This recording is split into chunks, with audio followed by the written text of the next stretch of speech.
I want you guys to know that beyond all else, you can have an amazing career. You can have the amazing career. You can have the most money. You can have all of these things. But if you're not growing as a person, if you can't look at yourself and consider yourself a good person, and you can't be satisfied with yourself, what are you really?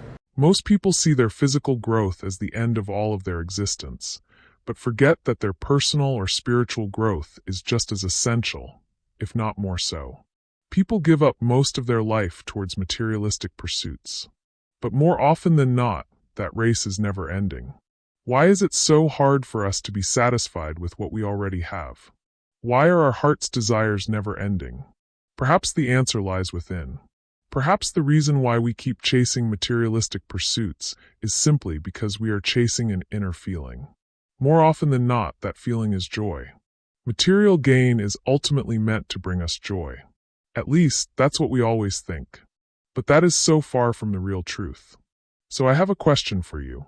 Why not skip the materialism and focus on developing the feeling of joy yourself instead?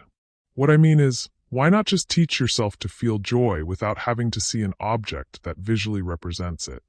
The more you focus on the feeling that you want to achieve, instead of relying on the material object to bring out the feeling of joy for you, you get one step closer to your spiritual growth. XXXTentacion talked about being a good person, but unfortunately didn't define what he personally considers to be a good person. It is hard to define what exactly a good person is.